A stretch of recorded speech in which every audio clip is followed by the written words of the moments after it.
McLaren finally built the kind of car every team dreams about. Fast enough to win, fast enough to fight Red Bull, fast enough to put both drivers into the championship conversation. But that created a problem. Because when one team has two drivers who both believe they can win, the biggest threat is not always outside the garage. Sometimes, it is sitting on the other side of the same pit wall. Lando Norris and Oscar Piastri are not enemies. That is the easy story. The real story is more complicated. This is about fairness, trust, strategy, team orders, and the dangerous moment when two drivers stop chasing the field and start measuring themselves against each other. Because McLaren's rise has been incredible, but now comes the harder question. Can McLaren manage success without letting it split the team? Tonight on Gridline F1 News, we break down why the Norris-Piastri tension is not fake drama, why McLaren's biggest strength could become its biggest problem, and why this teammate battle could define the next era of Formula One. Because in Formula One, winning is difficult, but managing two winners can be even harder. Chapter 1. McLaren created a beautiful problem. For years, McLaren was trying to get back to the front. The target was simple: build a faster car, rebuild belief, give Lando Norris a machine capable of fighting for wins, and prove that Oscar Piastri was not just a talented rookie, but a serious long-term project. Then McLaren actually did it. The car became competitive. The upgrades worked. The drivers delivered. The team stopped looking like a comeback story and started looking like a championship threat. But this is where Formula One becomes cruel. Because the moment the car becomes good enough, the problem changes. Before, Norris and Piastri were fighting together against the field. Now, they are also fighting each other. That does not mean there is hatred. It does not mean the garage is broken. But it does mean every decision becomes more sensitive. Who gets pit priority? Who gets clean air?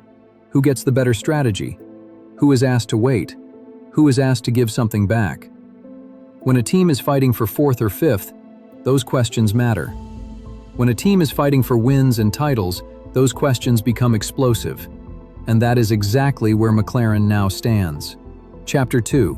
Norris was the face of the rebuild. To understand the tension, you have to start with Lando Norris.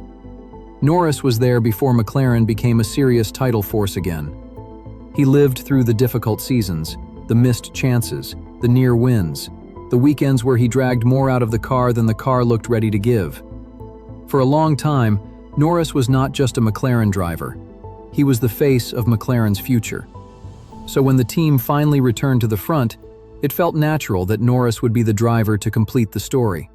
The loyal driver, the long-term project, the one who waited. But Formula One does not reward loyalty by itself. It rewards results. And while Norris was carrying that emotional McLaren story, Oscar Piastri was building something quieter, something colder, something very dangerous. Chapter 3. Piastri changed the equation. Oscar Piastri did not arrive in Formula One as a loud personality. He did not need to. His driving did the talking. Calm, precise, efficient, rarely emotional, rarely messy. And that matters inside a team like McLaren. Because Piastri did not just become a strong number two, he became a driver who could make McLaren question whether they even had a number one. That is the real pressure on Norris. Not that Piastri is fast once, but that Piastri keeps looking like he belongs at the very front. When Piastri wins, it does not look like chaos. It looks controlled. And that is what makes him dangerous. Because if Norris is the emotional center of McLaren's rebuild, Piastri is the cold evidence that McLaren may have two drivers capable of leading the team. That is not a weakness. It is a luxury. But luxury becomes pressure when both drivers want the same thing. Chapter 4. Hungary was the warning.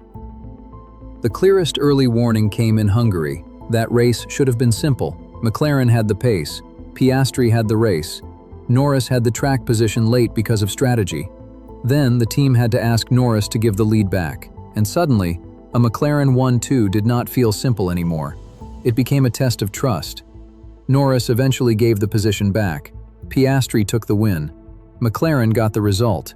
But the world saw the uncomfortable part. When both drivers are fighting for their own future, Even the correct team decision can feel painful. That is the problem. McLaren can say the rules are fair. They can say both drivers are equal. They can say the team comes first. But when a driver is sitting inside the cockpit, leading a Grand Prix, hearing the radio, seeing a win in front of him, fairness does not feel like a clean theory. It feels personal. And that is when tension begins. Not because the drivers dislike each other, but because the stakes are finally big enough to hurt. Chapter 5. The Papaya Rules are being tested. McLaren's idea sounds perfect. Let them race. Keep it fair. Do not create a number one too early. Do not damage trust. Do not make one driver feel smaller. In theory, that is a beautiful philosophy. In reality, Formula One is not always that clean. A slow pit stop can change everything. A safety car can destroy the plan. A strategy call can favor one side of the garage. A radio message can become a headline. And once the championship is close, every tiny decision becomes evidence. If Norris gets priority, people ask if McLaren favors Norris. If Piastri gets priority, people ask if McLaren has moved on. If they let them race, people ask if McLaren is risking points. If they control the race, people ask if McLaren is killing the fight. That is the impossible part. There may be no perfect answer, only the answer that causes the least damage. And that is why the Norris-Piastri tension is so interesting. It is not just about two drivers, it is about whether McLaren can stay fair when fairness becomes expensive. Chapter 6. The real risk is not one incident. The biggest risk for McLaren is not one angry radio message. It is not one awkward podium. It is not one strategy argument. The real risk is accumulation. Small moments building on top of each other.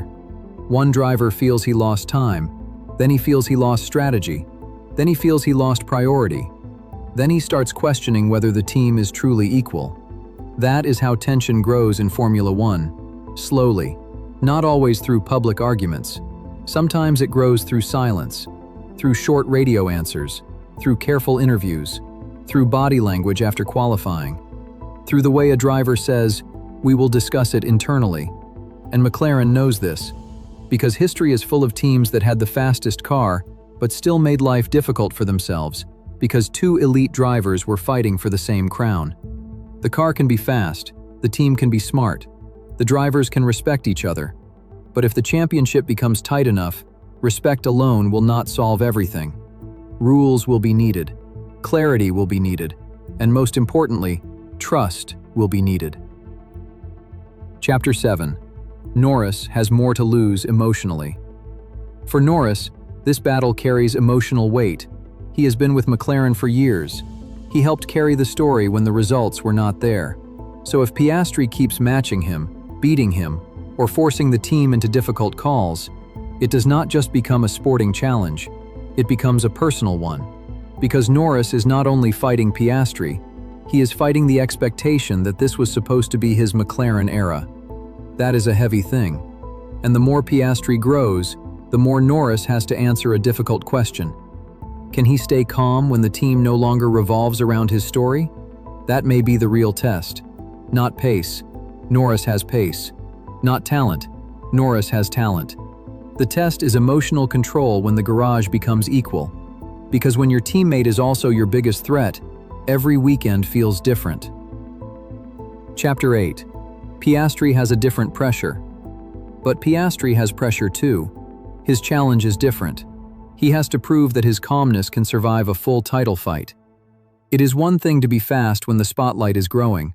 It is another thing to be fast when the whole team is watching every detail, every start, every defense, every tire call, every radio message, every reaction after a strategy decision.